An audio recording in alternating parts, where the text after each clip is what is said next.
Come on, it's our line. Bugger off to your line. This is our line. It's a simple trick. Infiltrate a peaceful demonstration with provocateurs, have them throw rocks, and let the police march in. That's how authoritarian regimes beat down opposition movements. But Western governments wouldn't do that. Or would they? Welcome to Collateral. Hey, brother, take your mask off. No. Put the rock down, man. Put the rock down. Hey. Put the rock down. This is our line. Ever heard of the Security and Prosperity Partnership? It's a high-level plan to tie Mexico and Canada to U.S. security and economic interests. And it's caused a great deal of concern among people's movements in all three countries. At last week's North American Summit meeting in Montebello, Quebec, a large Canadian trade union sponsored a protest. 3 supposed protesters also turned up there, masked in bandanas and carrying rocks. Dave Coles, one of the protest organizers, confronted them and demanded that they put down their rocks and leave the line, as this was a peaceful protest. The men refused.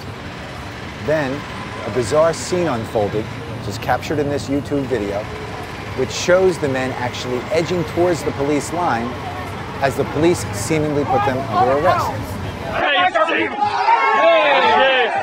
Leave these guys alone. That's our line. You're fucking caught. No. Hey, let's not come here. They're trying to fool us. Yeah, we know. They're trying to fool us. They want us to be aggressive with them. They want us to be. You guys, go on. It's our line. It's a peaceful demonstration. These 3 guys are cops, everybody.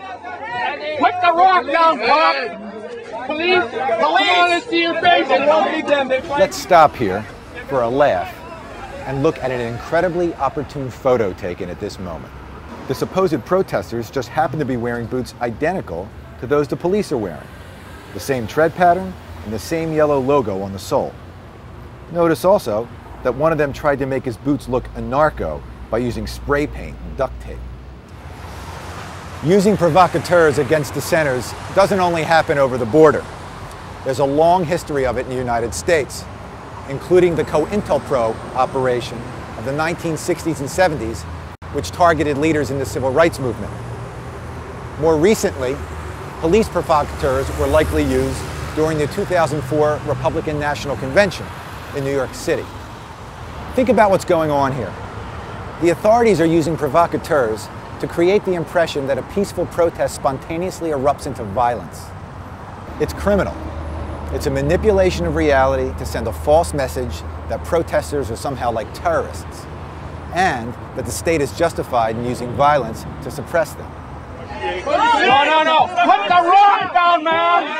Put the rock down. Hey. Caught rock-handed, the Quebec police have all but admitted what happened. Yet the inescapable conclusion is that the authorities think of the public as cattle, easily led to the slaughterhouse. Luckily, Dave Coles and his fellow protesters refused to take the bait. However, less experienced protesters might have reacted violently, which is just what the authorities wanted to happen. So who's acting like the terrorists now? Hope to see you next week. They're trying to create a riot so that they can suck us all in to get beat up. They're people off the How do you know? How do you know? I stopped him, looked him in his eye, and said, "You're a cop, aren't you?" And his eyes just glazed right up. And I tried to take his mask off. We took it off. We got pictures. They're provocateurs.